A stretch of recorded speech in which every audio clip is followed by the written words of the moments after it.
Hi అండి, నమస్తే. Welcome back to our channel cook with SravS. ఇవాళ మనం చూడబోయే రెసిపీ వచ్చేసరికి కర్రీ పాయింట్ స్టైల్లో క్యాబేజ్ 65 అండి. ఈ క్యాబేజ్ 65 చాలా క్రంచీగా, చాలా టేస్టీగా ఉంటుంది. మరి ఇప్పుడు తయారీ విధానం చూసేద్దామా. ముందుగా ఒక లోతైన కడాయి తీసుకొని అందులో డీప్ ఫ్రైకి సరిపడా ఆయిల్ని వేసుకోవాలి. ఆయిల్ అనేది బాగా హీట్ అవ్వాలండి.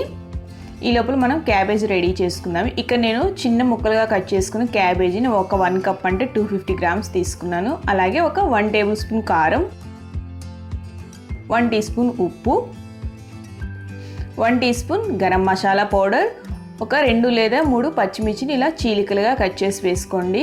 అలాగే ఒక 1 టీ స్పూన్ వరకు అల్లం వెల్లుల్లి పేస్ట్ వేసుకోవాలి. వాటర్ ఏమీ యాడ్ చేయకుండా ఫస్ట్ ఇలాగా బాగా ప్రెస్ చేస్తూ మిక్స్ చేసుకోవాలి. ఇప్పుడు ఇందులోనే ఒక పావు కప్పు శనగపిండిని తీసుకొని కొంచెం కొంచెంగా వేసుకుంటూ ఇలా మిక్స్ చేసుకోండి. ఇందులోనే కొంచెం అంటే జస్ట్ ఒక 1 టేబుల్ స్పూన్ వరకు వాటర్ని అలా చిలకరించుకోవాలి. ఎక్కువగా వాటర్ వేయద్దు.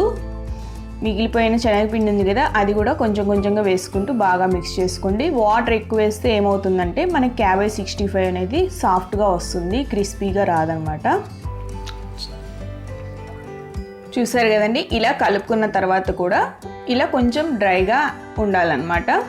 తడి అనేది ఉండి లేనట్టుగా ఉండాలి. ఇప్పుడు దీన్ని మనం డీప్ ఫ్రై చేసుకుందాము. ఆయిల్ కాగిందో లేదో ఒకసారి చెక్ చేసుకోండి. ఇలా వేయగానే పైకి వచ్చేసిందంటే ఆయిల్ బాగా కాగిపోయినట్టు. ఇప్పుడు ఇందులో జాగ్రత్తగా మనం తయారు చేసుకున్న క్యాబేజ్ మిశ్రమాన్ని కొంచెం కొంచెంగా వేసుకోండి. ఈ ఫ్రైని హై ఫ్లేమ్లోనే ఫ్రై చేసుకోవాలండి. లో ఫ్లేమ్లో, మీడియం ఫ్లేమ్లో కనుక ఫ్రై చేస్తే ఆయిల్ పీల్చేస్తుంది.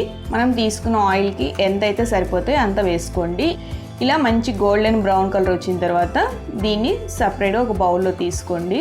మనం తీసుకున్న క్యాబేజ్ మొత్తాన్ని కూడా ఇదే విధంగా తయారు చేసుకోవాలి. ఇప్పుడు ఇందులో నేను ఒక పావు కప్పు పల్లీల్ని అదే ఆయిల్లో ఫ్రై చేస్తున్నానండి. పల్లీలు కూడా దోరగా వేయించుకోవాలి. మీకు కావాలంటే జీడిపప్పు కూడా వేసుకోవచ్చు. ఇలా పల్లీలు కూడా ఇందులోనే వేసుకోండి. అలాగే ఒక 2 టేబుల్ స్పూన్ వరకు కరివేపాకును కూడా తీసుకొని కరివేపాకు కూడా క్రిస్పీగా అయ్యేంత వరకు ఫ్రై చేసుకోవాలి.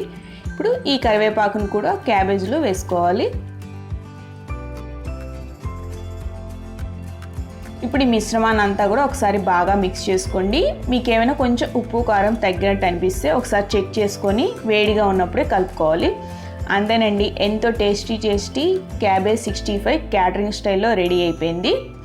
మీకు కనుక ఈ రెసిపీ నచ్చినట్లయితే మీరు కూడా తప్పకుండా ట్రై చేసి మీకు ఎలా కుదిరిందో నాకు కామెంట్ చేయడం మాత్రం మర్చిపోకండి.